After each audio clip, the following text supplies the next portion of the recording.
Hello students, आज हम discuss करेंगे स्टोर कंट्रोल। जैसा कि आप सबने देखा है कि पिछली वीडियो में हमने क्या डिस्कस किया था, परचेज डिपार्टमेंट के क्या क्या काम होते हैं, क्या उनका प्रोसेस होता है, वो हमने कंप्लीट कर लिया है। नेक्स्ट, जब सामान एक बिजनेस मैन रिसीव कर लेता है, ये कंपनी रिसीव कर लेती है, जब परचेज डिपार्टमेंट ने सामान खरीद लिया, ठीक है, तो उसके बाद क्या करेंगे, स्टोर डिपार्टमेंट का काम है। स्टोर डिपार्टमेंट का काम क्या है, उस सामान को अच्छे से रखना, कंट्रोल करना, स्टोर को कंट्रोल करना। यदि एक परचेज डिपार्टमेंट ने तो अपना काम बड़ा ही एफिशिएंटली कर लिया है, यदि स्टोर डिपार्टमेंट ने अपना काम एफिशिएंट नहीं किया तो इससे कंपनी को या बिजनेसमैन को बहुत ही लॉस होगा, क्योंकि सामान आ गया, उसको प्रॉपर ढंग से रखना ताकि वो ख़राब ना हो जाए, डिस्ट्रॉय ना हो जाए और वहाँ के सामान की चोरी ना हो जाए। ठीक है, तो स्टोर पर कंट्रोल रखना, कितना सामान आया उसका रिकॉर्ड रखना, कितना सामान स्टोर डिपार्टमेंट से अलग अलग डिपार्टमेंट को इशू हो गया और बैलेंस कितना बचा है, तो उसके बाद यदि बैलेंस बच गया उसके हिसाब से कितना फ्यूचर के लिए ऑर्डर देना है और किस समय देना है, इसमें स्टोर डिपार्टमेंट का बहुत ज़्यादा रोल होता है। इसलिए स्टोर कंट्रोल बहुत ही इंपॉर्टेंट होता है। ठीक है, क्योंकि सामान उन्हीं के पास पड़ा हुआ है और मैक्सिमम पैसा यहीं लगा हुआ है। तो स्टोर डिपार्टमेंट की कैपेसिटी है ना, उसका सिस्टम कैसा है, वो कैसे इशू करती है और उसकी लोकेशन क्या है, वो सारे इंपॉर्टेंट पॉइंट है स्टोर डिपार्टमेंट में। ठीक है, तो स्टोर कंट्रोल करना बहुत ही इंपॉर्टेंट बात है, तभी हमारा बिजनेसमैन को प्रॉफिट होगा। ठीक है, तो आज हम डिस्कस करेंगे स्टोर कंट्रोल। स्टोर कंट्रोल क्या होता है, store department location and layout. Store department में हम क्या क्या टॉपिक डिस्कस करेंगे, स्टोर डिपार्टमेंट है, उसकी लोकेशन कहाँ है, यदि बिजनेसमैन है, बहुत बड़ा बिजनेस है उसका, तो उसकी लोकेशन कौन सी रखेंगे ताकि, एंड लेआउट, उसका सिस्टम कैसा है, classification and codification, standardization and simplification, types of the store, the store keeper, requisition for store और स्टोर रिकॉर्ड, ये सारे पॉइंट हम डिटेल में डिस्कस करेंगे। ठीक है, सबसे पहले हम store department location, store department की लोकेशन क्या होनी चाहिए, तो location of the store department की बहुत ही प्लानिंग करके करनी चाहिए, ताकि जब स्टोर डिपार्टमेंट ऐसा प्लान करना चाहिए जो रिसीविंग डिपार्टमेंट है, परचेज डिपार्टमेंट के पास होना चाहिए, ताकि ट्रांसपोर्ट का खर्चा कम हो। और स्टोर डिपार्टमेंट ऐसा होना चाहिए ताकि जब भी सप्लायर ने सामान भेजा हमें और वो रोड के पास हो, ताकि रोड के पास हो जहाँ पर रेलवे स्टेशन पास हो, ताकि वो रिसीव करें, है ना। और वो स्टोर ऐसा होना चाहिए ताकि वो डिफरेंट डिपार्टमेंट को, है ना, जब वो वहाँ से सामान निकाल कर डिफरेंट डिपार्टमेंट को दें तो वो भी ईजिली उससे असेस कर पाए, ताकि लेबर कम लगे और ट्रांसपोर्टेशन का खर्चा भी कम हो। ठीक है, तो स्टोर की लोकेशन है बहुत ही इंपॉर्टेंट होती है। ठीक है, ये बहुत ही केयरफुली प्लान करना चाहिए near to receiving department. Receiving department मतलब जिन जिन डिपार्टमेंट को सामान चाहिए उनकी लोकेशन। ठीक है, easily access to all other department, सभी डिपार्टमेंट के लिए जाके आराम से वो स्टोर डिपार्टमेंट से अपना सामान ले ले। और ये किसके नज़दीक होना चाहिए, रोड और रेलवे साइड, ताकि उसको जो लेबर है उसको सामान रखने में कम खर्चा आए। ठीक है, तो लोकेशन स्टोर डिपार्टमेंट की बहुत ही इंपॉर्टेंट होती है। लेआउट मतलब कि एक होता है ना स्ट्रक्चर कैसा होना चाहिए स्टोर डिपार्टमेंट का। ठीक है, तो स्टोर डिपार्टमेंट का स्ट्रक्चर कैसा होना चाहिए, इसके रैक बना दो, है ना, जैसे रैक बना दिए ना, जैसे बहुत बड़ा बिजनेस में अलग अलग रूम बना दिए, है ना, कि इस रूम में ये सामान होगा, इस रूम में सामान होगा, ये रूम होगा। यदि रैक है तो उसको आगे बहुत बड़ा रैक है, उसके अलग अलग स्पेस बना दीजिए, है ना, सर डिवीजन कर दीजिए। All the space are known as bin, सभी स्पेस को क्या कहते हैं, बिन, मतलब कि divide the rack further sub division, small space में डिवाइड कर दिया।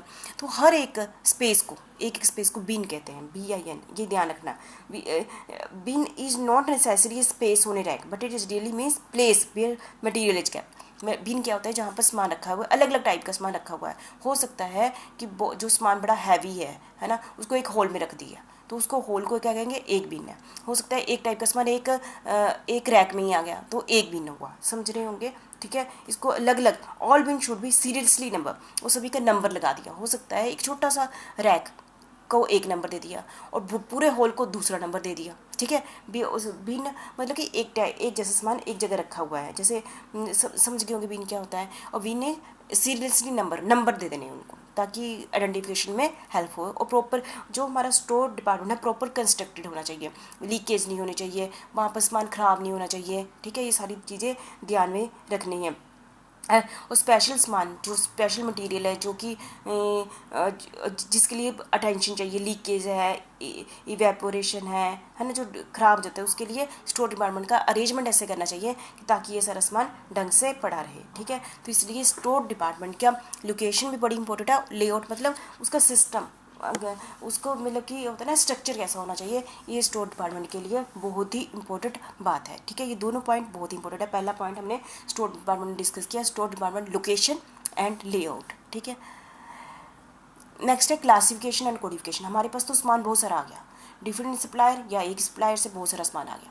ठीक है, एक सामान को इकट्ठा थोड़ी कर देंगे, हम सामान को क्या करेंगे, क्लासिफिकेशन अलग अलग करेंगे। किस बेस पर, नेचर ऑफ द प्रोडक्ट और uses of the product. Nature जैसे अलग अलग नेचर है ना, कोई सामान फैक्ट्री में जा रहा है, कोई सामान इस डिपार्टमेंट में जा रहा है, नेचर के बेस पर कहाँ पर यूज़ हो रहा है उसके सामान पर तो ना अलग अलग करते हो सामान, है ना।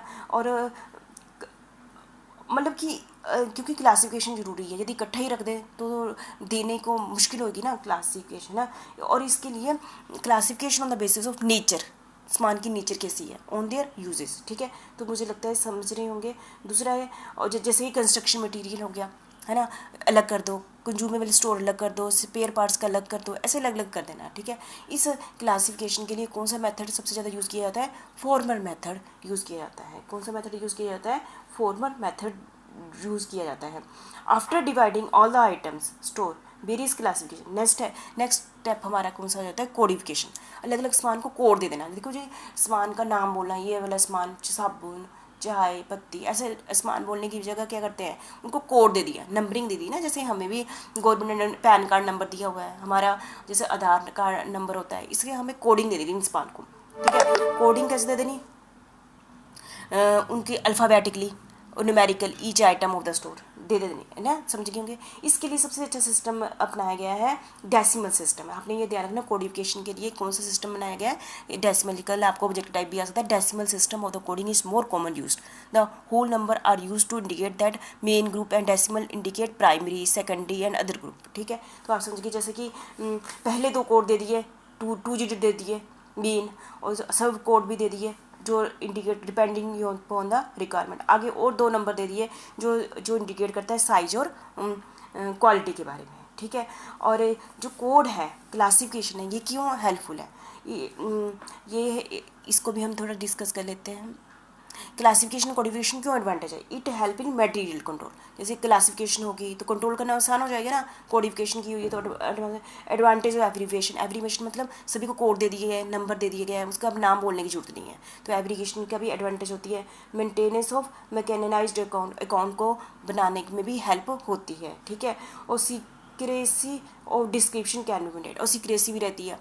किसी को बोलना कोड, किसी को क्या पता कौन से सामान की बात हो रही है। सीक्रेसी भी क्या रहती है, रहती है। और सभी का कोड क्या होता है, डिस्टिंक्ट, अलग अलग होता है। ठीक है, और डुप्लीकेशन होती नहीं है, सभी को कोई कोड दिया हुआ है। ठीक है, और it facilitate the identification of various item the store, इससे सभी आइटम्स का आइडेंटिफिकेशन भी हो जाती है। ठीक है, तो आज हमें अगला टॉपिक हम नेक्स्ट वीडियो में करते हैं क्योंकि काफ़ी लंबी हो जाएगी। ठीक है, तो अभी तक हमने किया स्टोर डिपार्टमेंट में स्टोर डिपार्टमेंट की लेआउट एंड लोकेशन क्या होती है, लेआउट क्या होता है, स्टोर डिपार्टमेंट में क्लासिफिकेशन कैसे करते हैं, कोडिफिकेशन कैसे करते हैं। कोडिफिकेशन में आपने क्या सुना कि इसमें डेसिमल सिस्टम बहुत ही इंपॉर्टेंट है। ठीक है, तो ये आपने अच्छे से कर लेना। ठीक है, तो थैंक यू वेरी मच।